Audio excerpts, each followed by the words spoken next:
Now, in this tutorial, I'm going to share something with you guys that I think is very useful. And it's in line with what we've been doing as far as drawing people. Before I did the tutorials on using the mannequin gesture drawing, and as we develop, I'm gradually going to developing towards a full figure. I figured in this one, I would show you guys how to use the method known as blocking in. And this pretty much means you try to sketch the figure into an enveloping or encompassing or shape that contains everything, and then you gradually break that larger shape up into a more specific shape until it delineates the figure. Meaning, you're pretty much going to be using flat shapes, and you're going to be starting from a general shape, and it gets more and more specific as it gets towards looking like the figure. Now, it's really useful, and it's also useful when you're drawing anything, to be honest, but it's useful as well, especially when you're drawing the figure. And it's also useful when you're using it for compositions, especially if you're doing like a thumbnail sketch of a composition. You can just draw an overall shape that contains the figure and place it wherever you want. And this is something that relates to even in Renaissance art, for example. You see many examples of how artists would use these shapes to contain the entire figure. So, for example, they would, say, for example, have a triangle like that, right? They'd have a triangular shape, and then within this triangle, they would contain or place the figure. So you could actually compose an entire composition. You could design or arrange an entire composition and just putting you basic shapes, and the figures would fit within that. Now, this is really useful whenever you're sketching, and the main thing is that it helps you to think holistically. You're thinking of the entire figure.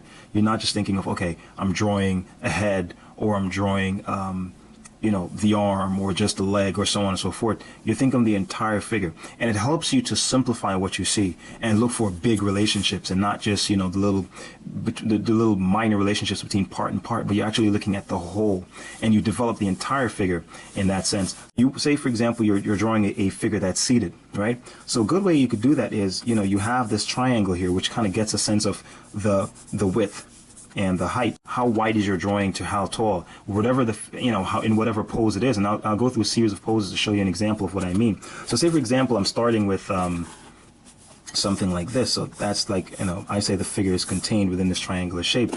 Then what I'm going to do as I go through it is I'm going to start breaking up this larger shape into smaller shapes. So say, for example, I may see that shape, right? And here's another shape. And notice that I can still break out of this triangle. See, it doesn't necessarily mean everything is contained within it. It just means that that is the dominant shape that I feel. So see, I have a little shape here, and I'm just going to use this as an example of showing you how you can break up a larger figure into smaller figures. See, I'm going to break up this box I have here into even a smaller box. See, and this is pretty close to what you'd be doing with your gesture drawings as well, because you're not focusing so much on the specific things as yet. You're just kind of narrowing out the proportions of the figure as you see it.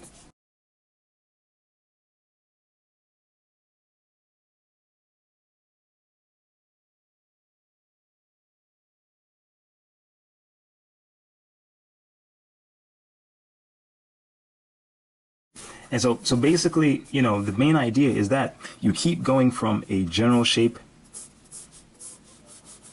to a more specific shape. And I guess to some people, they may say, well, it's like a waste of time. Why not just draw the original shape before you draw that shape? And the point is that it helps you, first of all, this shape is much easier to draw than this shape. Okay? And not only that, the thing is, drawing this shape helps you to get a sense of the proportion of this shape. See? And that's the main thing. It's easier to sense or to judge the proportion of a simple shape as opposed to a larger shape. So for example, if I'm going to draw a curve like this, it's much easier to draw these 2 straight lines or these 3 straight lines. And then I can just round them up afterwards. You see what I'm saying? So the point is, you're going from general to specific. You're going from simple to complex. And you're going from big to small. And that's the idea. Let's do another pose.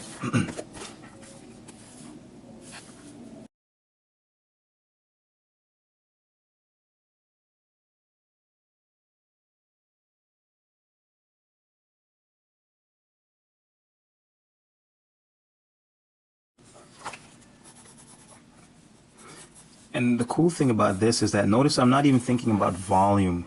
I'm not thinking about mass so much. I'm just thinking about in terms of seeing this as a flat shape. I'm just going from large shape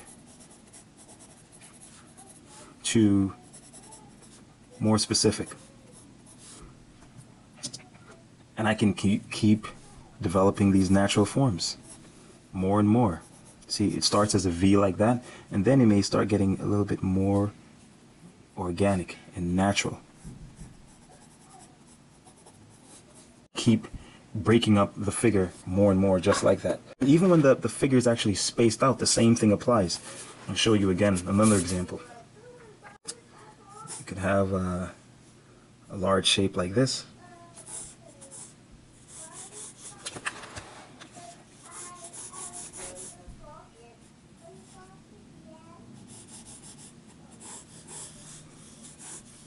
It's really good to do this because you're getting a sense of what is the overall space that contains this figure.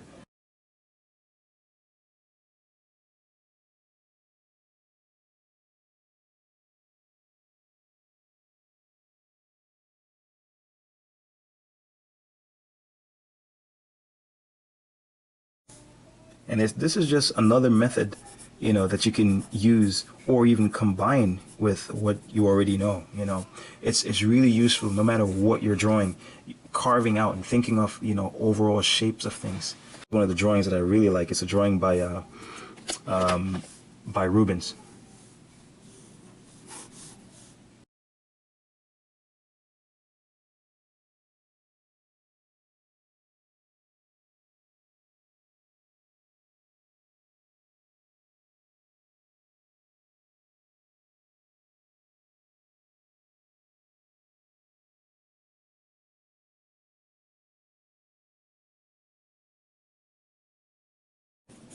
You see, and that's how you just keep developing it. But the idea is you start from a general figure, and then you just keep, you know, carving it out smaller and smaller and smaller and smaller. And that's the idea. You keep going from a large shape to a small shape. So the first thing you should do is get a sense of what is the overall dimensions, like how wide is the shape from how tall or high the shape is that contains the figure. And then you think of what is a simple shape, and I would say something like, you know, 3 or 4 or 5, you know, sides to the shape, you know, something really simple, not too complicated. So for example, you know, nothing too complicated.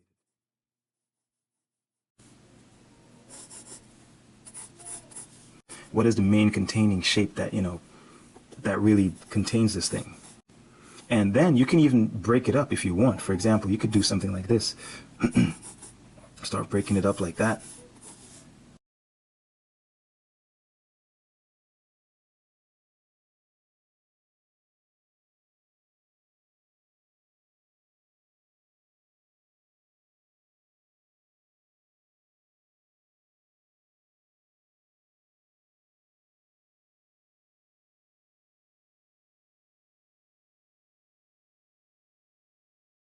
You see? And that's how you keep doing it. You know, you carve the figure out of these large shapes, and eventually it will just reveal itself.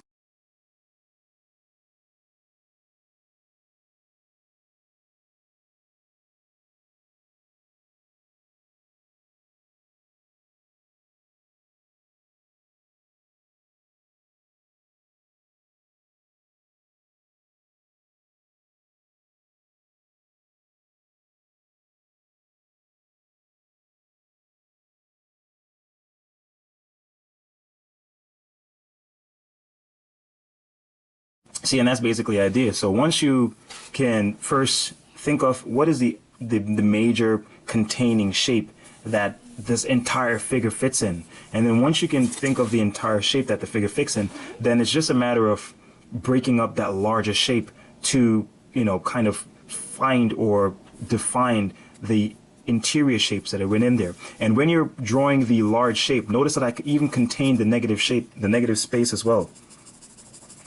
See, I contain the negative space within that larger shape. I contain the negative shape space within the larger shape here.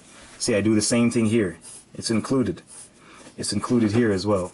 All right. So that's very important that you do that. You have to contain everything within that. And this goes for drawing just about anything, you know, especially with the figure. It's really useful, but it applies to drawing just about anything you can imagine.